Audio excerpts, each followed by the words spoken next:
الحمد لله حمدا كثيرا طيبا مباركا فيه كما يحب ربنا ويرضى. أشهد أن لا إله إلا الله وحده لا شريك له وأشهد أن محمدا عبده ورسوله الناصح الأمين. اللهم صل على نبينا محمد وعلى آله وصحبه أجمعين ومن تمسك بسنته إلى يوم الدين. ثم أما بعد. الحمد لله حمدا كثيرا طيبا مباركا فيه. Alhamdulillah, we continue going over the tremendous advice from the Fadilat al-Shaykh al-Allama Shaykh Salih al-Fawzan Hafidhahullah Ta'ala, that advice, or the Shaykh's advice, al-Mar'ah Muslima, to the Muslim woman. We had concluded the last class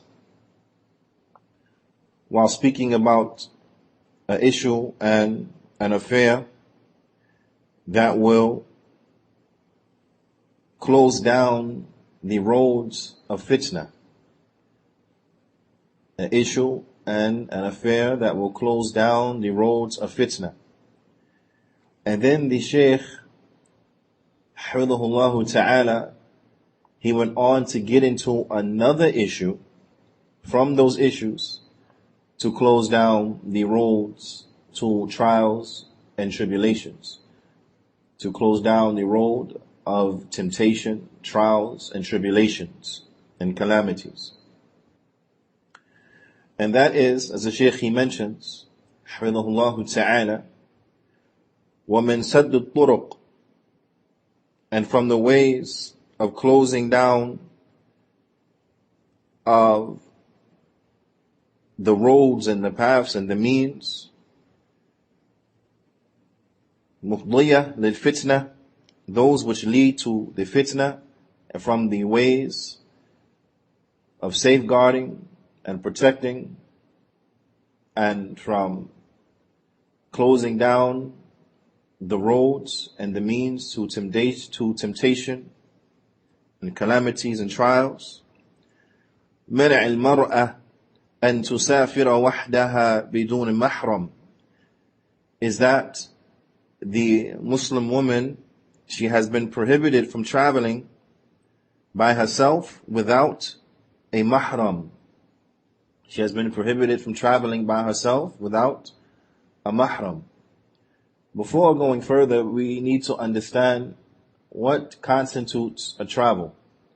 You have from the ulama those who mention that such and such a distance, this is considered to be traveling.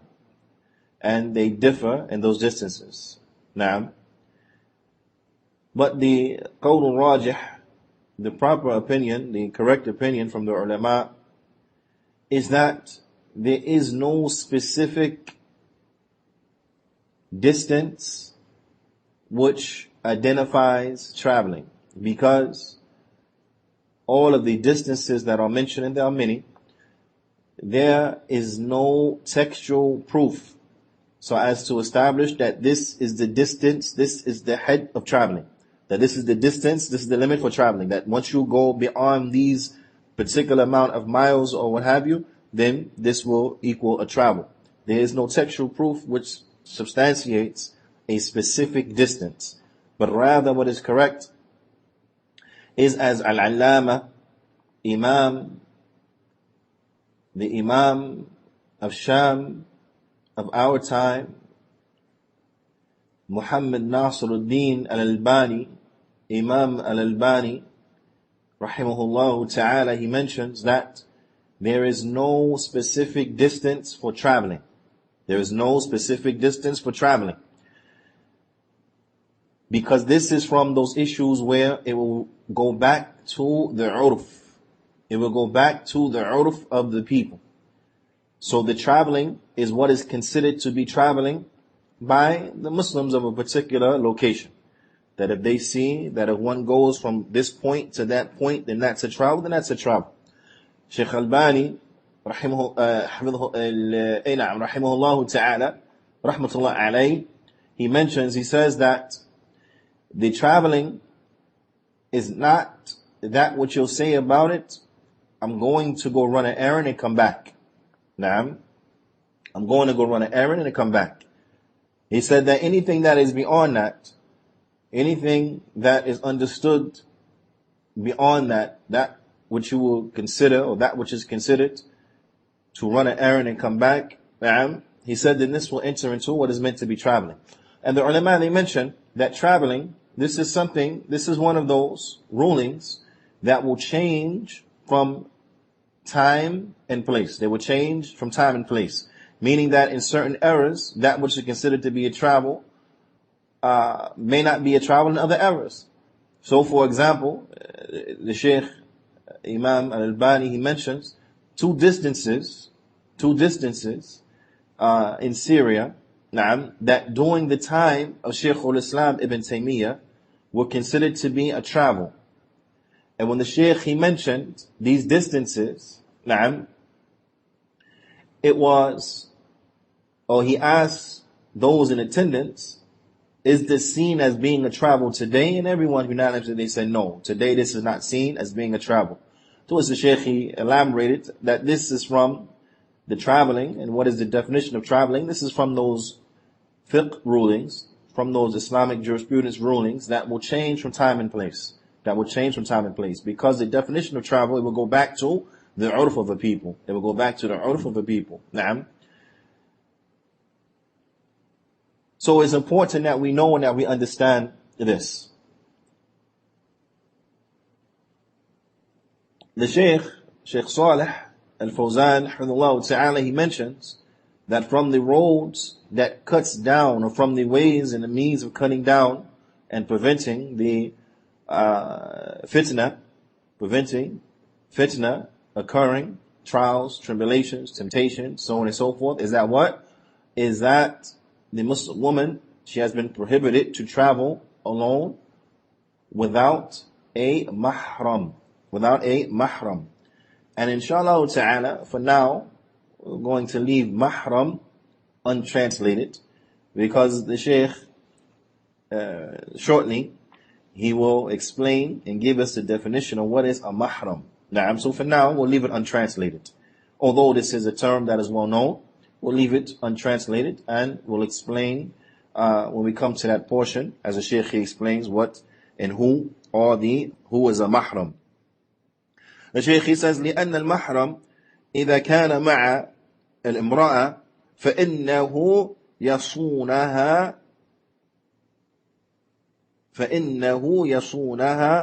ويحميها ويقوم بمصالحها. Because if the mahram is with her, then he will protect her, he will safeguard her, and he will establish what she needs. And he will bring about that which is beneficial for her.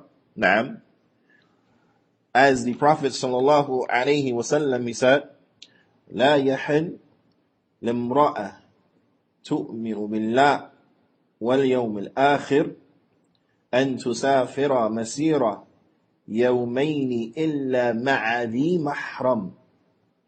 Is that the Prophet sallallahu alaihi wasallam, he said that it is not permissible for a woman who believes in Allah and the last day to travel a distance of 2 days except that she has with her a mahram. And this hadith, رواه Imam Al-Bukhari في الصحيح من حديث أبي سعيد الخضري رضي الله تعالى عنه. And this hadith has been collected by Imam Al-Bukhari inside of his collection of authentic hadith, and it's from the hadith of Abu Sa'id Al-Khudri radiyallahu ta'ala anhu. Naam. it is important that we understand the reality of this issue. Naam. Because in this narration, the Prophet sallallahu alaihi wasallam, he said, Masira yawmayn, the distance of 2 days. The distance of 2 days. Naam. But it is not to be understood as some people understand that I can travel the distance of 2 days. I can travel the distance of 2 days. Naam. And then that it is permissible. Because bila shak wa bila rayb, with the invention of the modern modes of transportation, a person can go from Florida to China within 2 days. A person can go from Florida to China within 2 days. Naam. So are we to understand, because it doesn't take 2 days to get to China from Florida or from New York, then this means that it's not a travel? Now, and then of course we understand the answer to that is no. It's also important to understand, and this is what Imam Nasiruddin al-Albani used to stress often. Naam. And likewise, the ulama, they stress, is that it is not sufficient to take one hadith or to take one ayah and then try to come to a conclusion about an affair. Yani, you can't just take one hadith or one ayah, but rather you have to take all of the ayat, all of the verses, all of the ahadith, naam, upon that particular issue, and then now bring them all together so that you understand correctly this issue. And this is a good example. This here is a good example on what is traveling and how far could a woman travel without a mahram. Naam. Because in this narration, it says 2 days. Naam. 2 days. Then there comes, وَفِي الرِّوَايَةِ, then there comes in another narration that has been collected by Imam Muslim inside of his Sahih, inside of his collection of authentic hadith. And it is from the hadith of Abu Hurairah. From the hadith of Abu Hurairah radiyallahu ta'ala anhu, where the Prophet sallallahu alayhi wasallam, he said, Yawm wa layla, a day and a night. So we have another narration that states that it is not permissible for a woman who believes in Allah in the last day to travel the distance of a day and a night. Naam. Shaykh Fawzani mentions with riwayah, and inside of another narration, it mentions, naam, and tusafira, that she travels, period. That she travels, period. Naam. And this narration is also collected by Imam Muslim.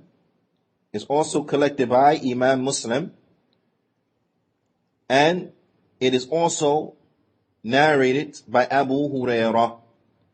So, I want you to write this in your notes. You have 2 narrations, both of which are collected by Imam Muslim, both of which are narrated by Abu Hurairah. One narration says a day and a night. The other one says, yani, travel period. Travel period. Now that we have all of these narrations together, we can properly understand what is intended. Because this one here that says en tusafira, Shaykh Fawzani says bidun al-tahdid, it is not specified a limit. There is no limit that is specified. Naam, there's no limit that is specified. So it's without any specific time frame. طيب. فالمقصود. So how do we understand all of these narrations? Are we to say, oh, these narrations are contradicting one another? No, of course not. So how do we understand these narrations? نعم. فالمقصود أن المرأة لا تسافر وحدها بدون المحرم. What's understood is that a woman, she cannot travel any travel by herself and without a mahram. She cannot travel any travel by herself where she doesn't have a mahram. So the ulama, they explain this. What this means is that the Prophet sallallahu alaihi wasallam, he was stressing the fact that a woman has to travel with a mahram. Naam. So if we put it for you another way, as the ulama they mention, it is so we understand what? That لا يحل للمرأة, is not permissible for the woman, للمرأة, للمرأة تؤمن بالله واليوم الآخر أن تسافر مسيرة, that it is not permissible for a woman who believes in Allah on the last day to travel the distance, مسيرة يومين بل يوم وليلة بل أن تسافر إلا مع ذي محرم. This was understood, is that it is not permissible for a woman who believes in Allah on the last day to travel the distance of 2 days. No, rather of a day and a night. No, rather it's not permissible for her to travel except that she has with her a mahram. Naam, this is what we understand from it. مسيرة اليومين لا بل يوم وليلة لا بل أن تسافر بدون المحرم أو إلا مع ذي محرم. That it is not permissible, when you bring all the narrations together, you understand, it's not permissible for a woman to travel the distance of 2 days. No, rather a day and a night. No, rather that she travels period without a mahram. نعم. فإن سافرت, and it's important, فإن سافرت بدون المحرم, and if she were to travel without a mahram, فهي عاصية لله ولرسوله صلى الله عليه وسلم, then she will be disobeying Allah and disobeying His Messenger صلى الله عليه وسلم, مرتكبة لما حرم الله, she will be embarking upon that which Allah has made prohibited. ومعرضة نفسها للفتنة, and she will be exposing herself to fitna. وهذا عام في كل أحوال وفي كل أزمان, and this is general. Naam, this is general in every situation and in every time. So despite the situation and despite the time, if she were to travel by herself without a mahram, then she will be disobeying Allah subhanahu wa ta'ala. Subhanahu wa ta'ala. Naam. And of course, what is meant is under ordinary circumstances. What is meant is under ordinary circumstances. If there is a tragedy, if there is a darura, then that's something that is different. If there is a pressing situation, it's darura, yani it's daruri. It is something that is beyond the scope of what is normal. It is an emergency, for example. Naam, then this is an exception. So, for example, if the woman she becomes hurt, may Allah Ta'ala keep all of us safe. May Allah Jalla wa'ala keep all of us safe. But if the woman was to become hurt, for example, and the nearest hospital was a distance that will be considered a travel, then it's not said, no, she can't go to the hospital until a mahram comes to accompany her to the hospital. But she's in a dire situation, and she's bleeding, so on and so forth, or she has injured herself severely, so she needs medical attention immediately. So we don't say, no, she wait, because if she waits, what will happen? She'll bleed out, she may die, so on and so forth. The injury may become so severe that it cripples her for the rest of her life, or it may be a mortal wound which will kill her. So we don't say, no, she has to wait till a mahram comes, brother. No. In this situation, what? Then she's allowed to go that distance. Why? Because it is necessity. It is necessity. It is an emergency. So we're not speaking about that which is an emergency. We're talking under ordinary circumstances. Under ordinary circumstances, if she were to travel without a mahram, then she will be committing a sin, she will be sinful and she will be exposing herself to fitna, trials and tribulations. Naam. But the Shaykh, he says, وَأَمَّا مَا يَقُولُهُ بَعْضُ النَّاسِ, he said, but that which some of the people they say, and it's important that we know this doubt. Because some of the people, you'll hear them, they say, أن المرأة إذا سافرت مع جماعة النساء فإن هذا يكفي عن المحرم. They say, but if a woman were to travel with a group of women, if a woman were to travel with a group of women, then this will free her from needing a mahram. This will suffice her from needing a mahram. The Shaykh, he says, فَهَذَا الْقَوْلِ, he said, this statement, مُعَارِض لِقَوْلِهِ صَلَّى اللَّهُ عَلَيْهِ وَسَلَّمَ, he said, this statement, it contradicts the statement of the Prophet sallallahu alaihi wasallam, لا يحل لامرأة تؤمن بالله واليوم الآخر أن تسافر إلا مع ذي محرم. He said this will contradict the statement of the Prophet sallallahu alaihi wasallam that it is not permissible for a woman who believes in Allah and the last day to travel except that she has with her a mahram. Except that she has with her a mahram.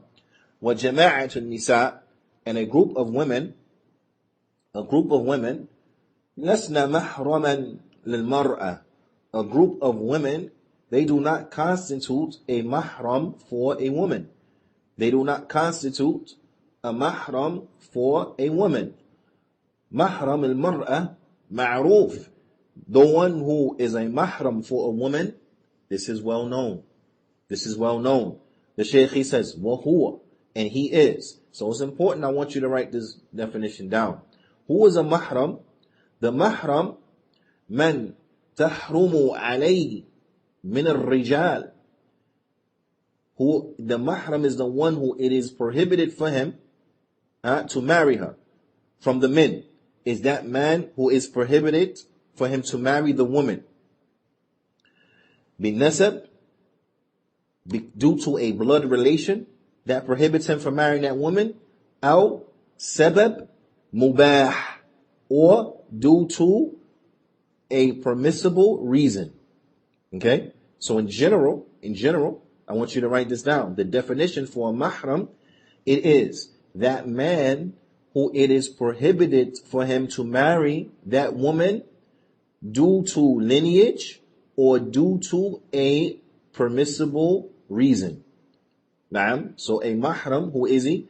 He is that man who that it is impermissible for him to ever marry that woman due to lineage or due to a permissible reason. Naam. And I want you to add that to the definition, although I forgot to mention the first time.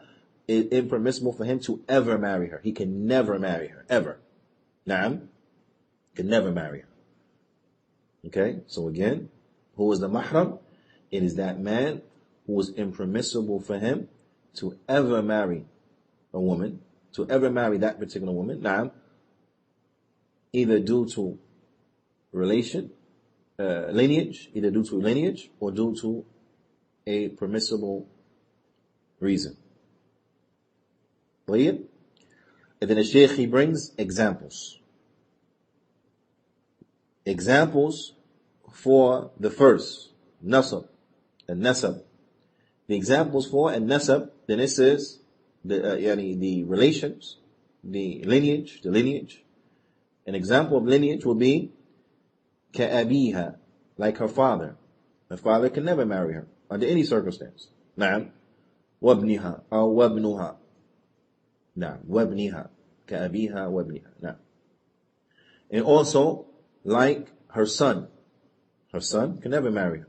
Na'am. And when it says ka'abiha, it goes up.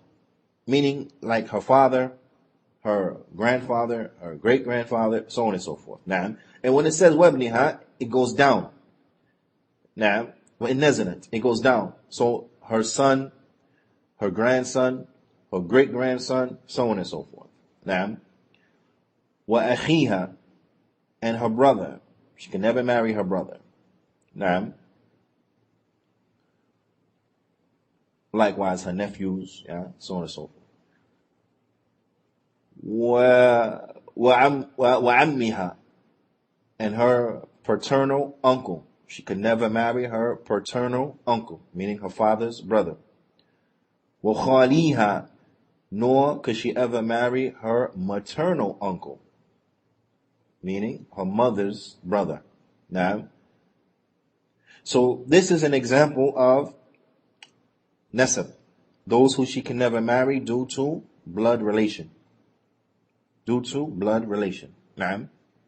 طيب. So now what is meant by sabab mubah, or by a reason that is permissible? Or by a reason that is permissible. So for sabab mubah, I want you to draw a line and then have two branches coming off of it, because there are going to be two reasons, right? The first of those permissible reasons, they will be, as the Shaykh he mentions, musahara, naam, will be due to a relationship, due to what? A permissible relationship that she has with that particular person, or due to a permissible relationship, that person becomes haram for her. That due to a permissible relationship, that person subsequently becomes haram for her to marry ever. So the first is what? Musahara. That this is the permissible relationship, that due to a permissible relationship, that person thus becomes haram for her forever. An example of this will be ka'abi zawjiha, like the father of her husband, or her father-in-law. Her father-in-law, it is impermissible for him to ever marry his daughter-in-law, ever. Naam, ever. So as long as they both live, whether her and the husband stay married or not, she can never marry her father-in-law, ever. She can never marry him. أو ابن زوجها, or the son of her father, or the son of her father. Naam, Asif. Or the son of her husband, or the son of her husband. Naam. Wabni zawjiha, the son of her husband. She can never marry him. Okay? And then that goes down. So his son and his son, you understand? So her stepson, her great stepson, or her great grand stepson, what have you, all the way down, she can never marry any of them. So this is the first. Those individuals who is haram for them to ever marry the woman due to a permissible relationship, like her father-in-law or her son-in-law, or her father-in-law or her stepson, or a stepson.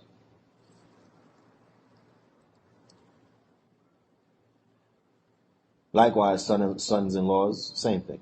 She can never marry the son-in-laws as well. But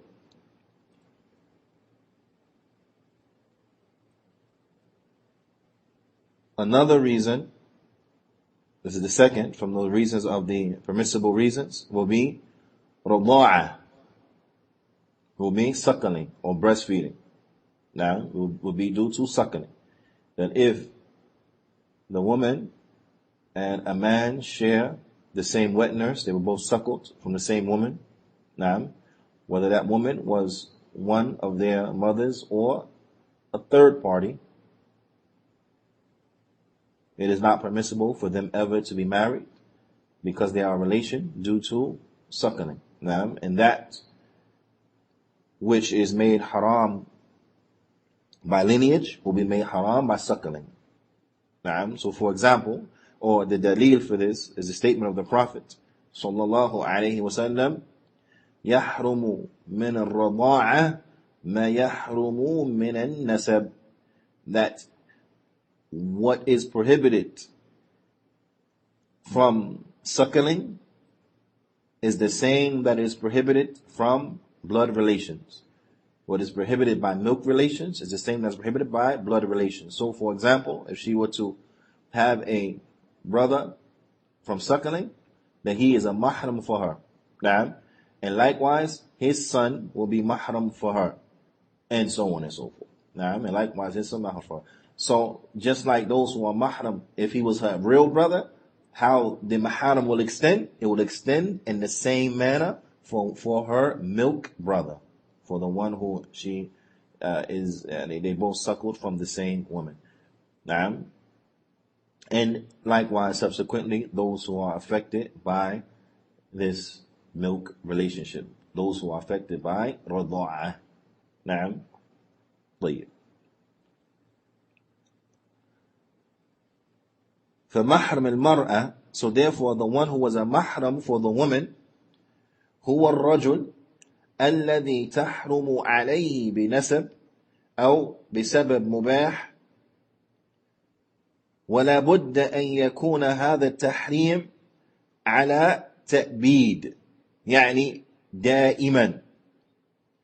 The Shaykh, he says, so therefore, who is a mahram for a woman? It is the man who is prohibited to marry that woman due to blood relationship or due to a permissible reason.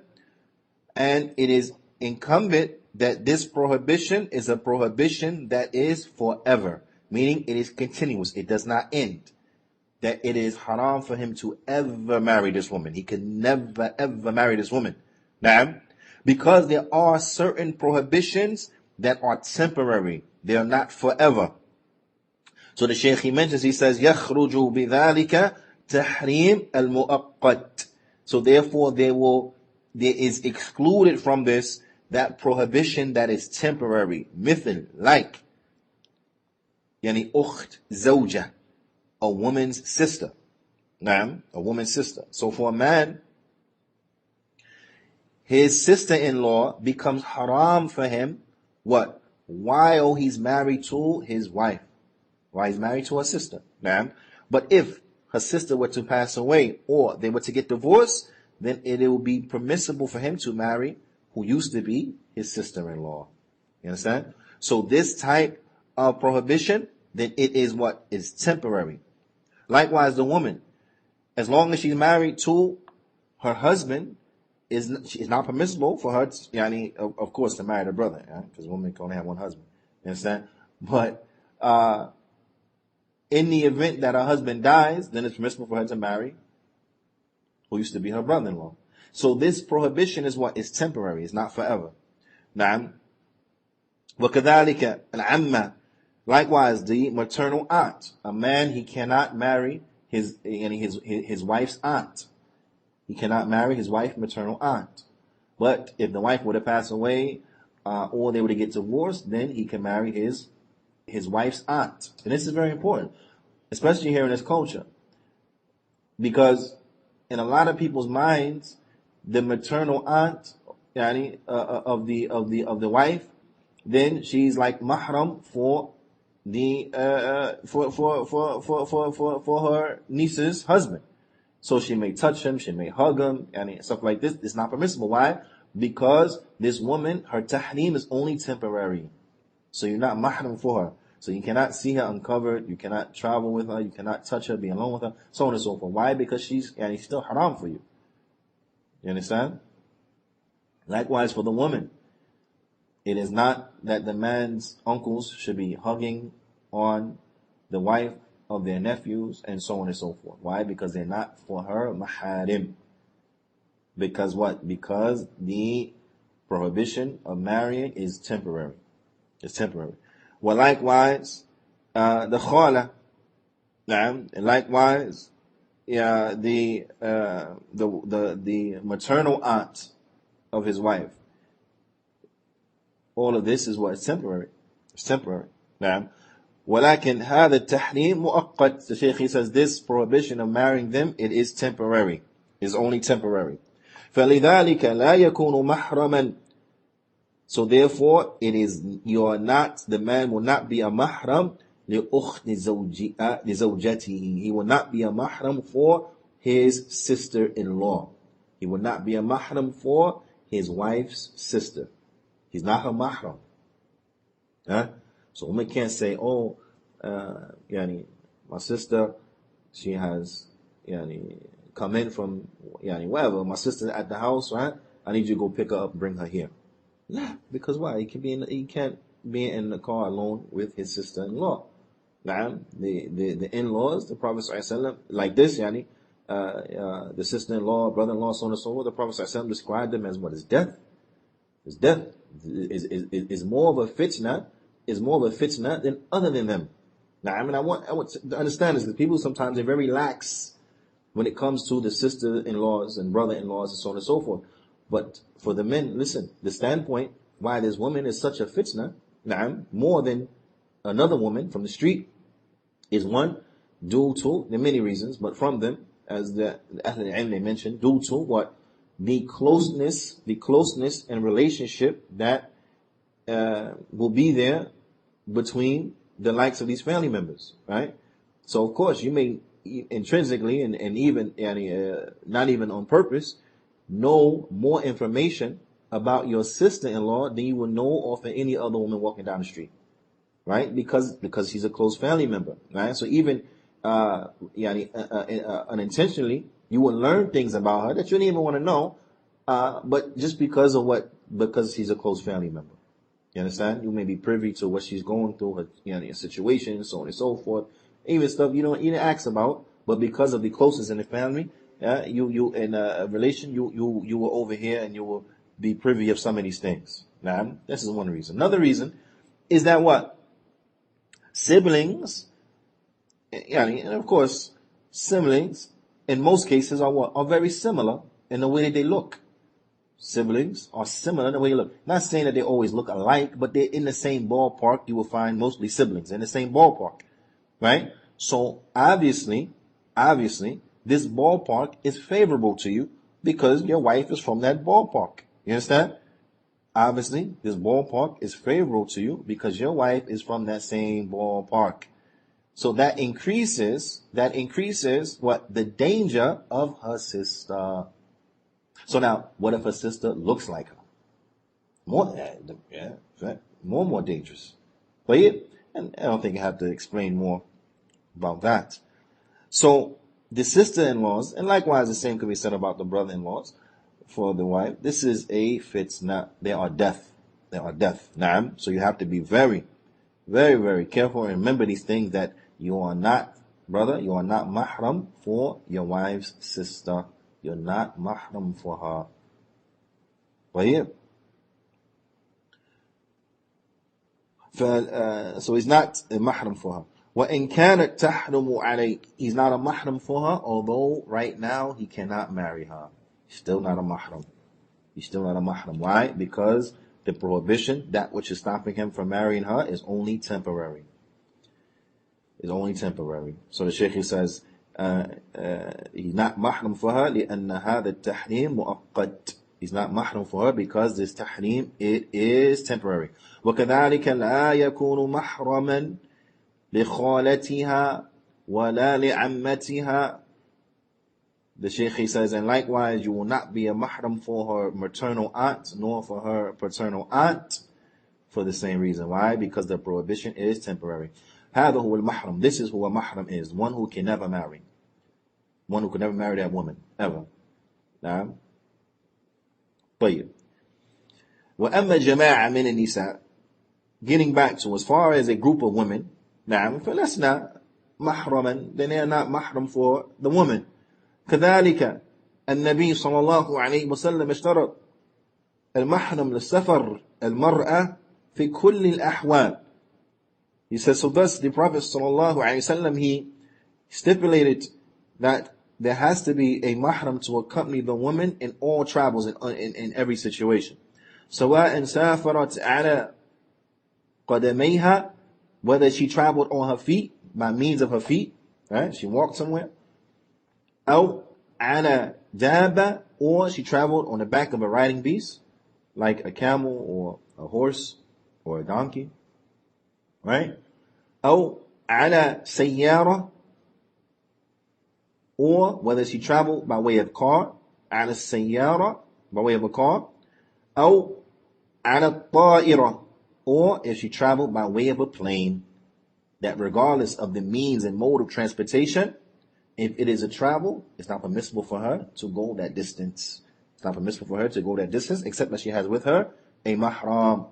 Now listen, some people right now, listen to what they say. It's very important we understand this point. And Shaykh Nasr al-Din, Imam al-Albani, rahimahullah ta'ala, he also mentioned, similar to this, about the issue of women traveling by themselves on airplanes. Now, and this speech, and that speech of Shaykh Nasr, likewise that which was mentioned earlier from him, from Imam al-Albani, you can refer back to Silsila al-Huda wal-Nur, and you'll find this, what was mentioned. طيب.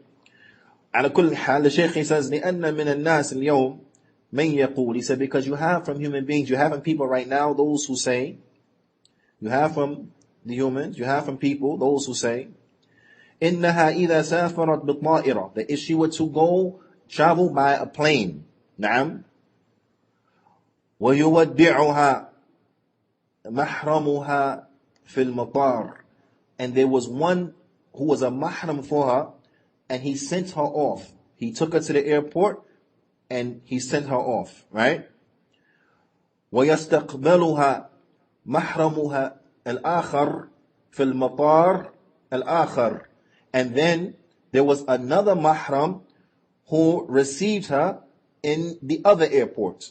So one mahram, he took her to departure, and she got on the plane. Now, if we walk her to the gate, all that, then she got on the plane. Then there was another mahram in the other airport that was waiting for her when she came in at arrivals. That they say, as long as you do it like this, فَلَا بَأْسْ بِذَلِكَ, it's no problem.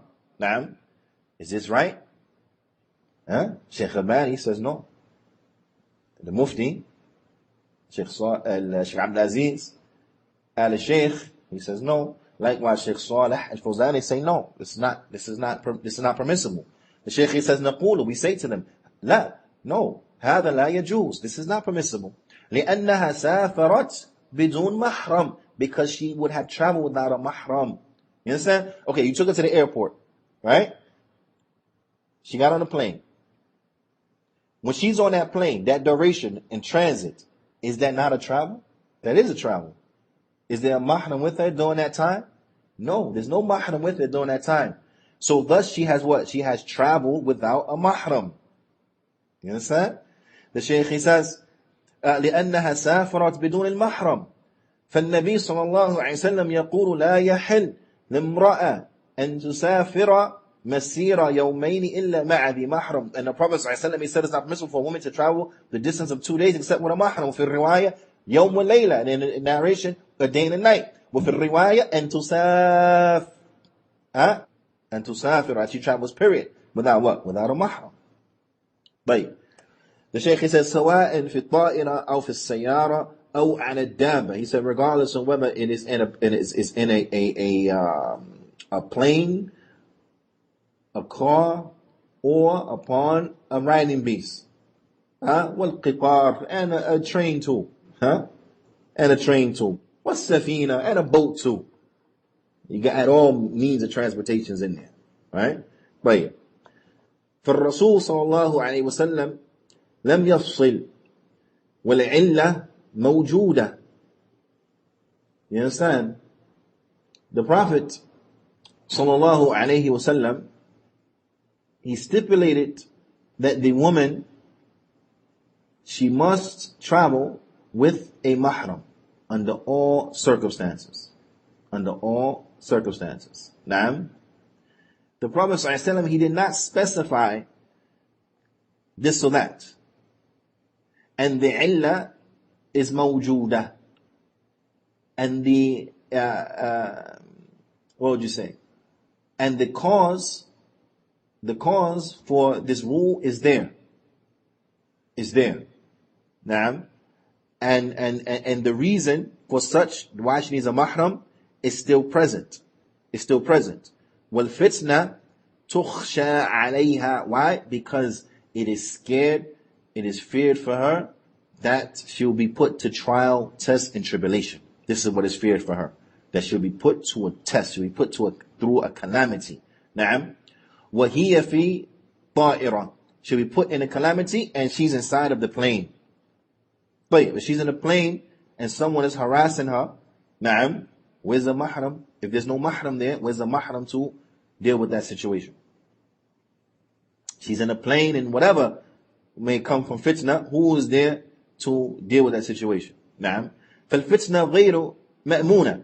And fitna, it is not, no one is safe from fitna. So I don't want to say, oh, but this is a strong, independent woman. Yeah, she may be strong and independent. But what that mean? She can't be put through trial and tests. She can't be put through a calamity. No one goes through a calamity because they want to or they choose it. You understand? The test comes. What? She's above a test? No, of course not. No matter how strong and smart and independent and so on and so on, she still can be subjected to tests, to trials, to tribulations, temptations, so on and so forth. Now, ولو كانت في الطائرة, even if she was inside of a plane, the Shaykh, he mentioned, this is another thing of what Shaykh Al-Albani, he mentions, and he says that he had other reports of individuals who had mentioned the same thing, that this situation had happened to them, or to those who that they have known. The Shaykh, he says, ثم, and then, افرض أن الطائرة مثلا اعتراها ما يعتريها من التغيير مسارها إلى بلد آخر فمن يستقبلها في بلد آخر. He said, and then let's say for example, right? Let's say for example, what if the plane, whatever happens to the plane happens to the plane? Some things happen to the plane. It's not working properly. Something is not good, whatever. You understand? So then what do? They have to divert to the nearest airport. Then diverting to that nearest airport may be an airport inside another land, another town, another country, so on and so forth. But so something happens to the plane, they get diverted. They have to emergency landing in another airport. And we know this happens all the time. And that may divert them into another country. You understand? The Shaykh, he says, so who's going to receive her then in that other country? Who's going to receive her in that other country? You see? The Shaykh, he says, فَلَا بُدْ. And then Shaykh Al-Albani mentions the same, and he says that some women have been put to tests and calamities and when these things happen. The plane gets diverted to another country, another place, and now she gets put through some tests and some tribulations and some fitna because of that situation, and she had no mahram with her. Right?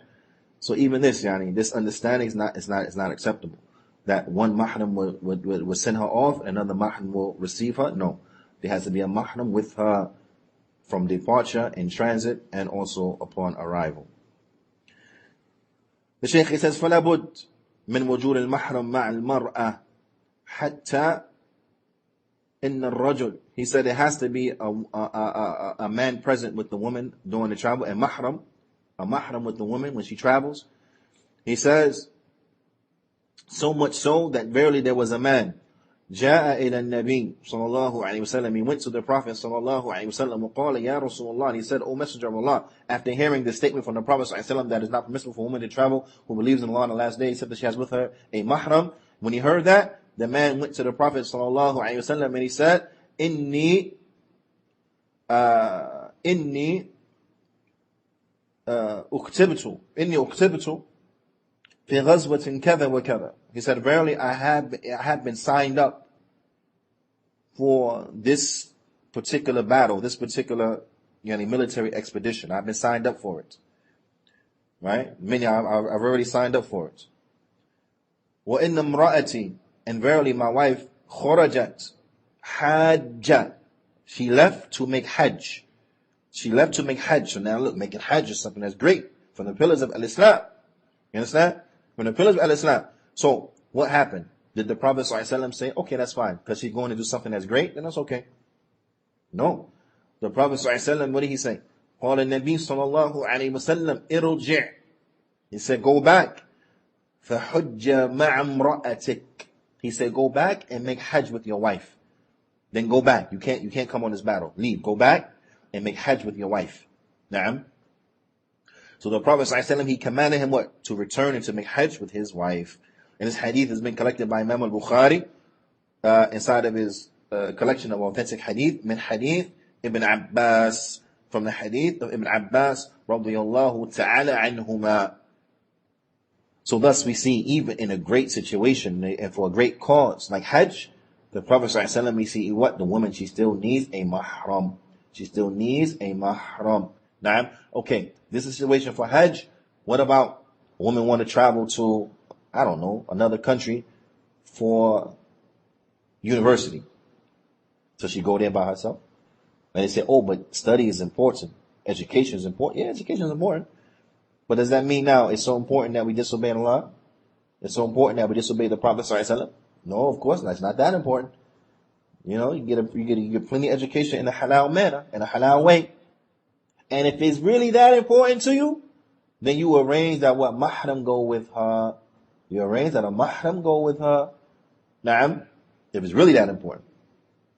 But this is just to reflect on. So now what about in the case of vacation? A woman wants to make a vacation or something like that. She want to visit somebody from her family members, or she want to go sightsee. That's more important than Hajj. This Sahabiya, she needed a mahram to make the Hajj.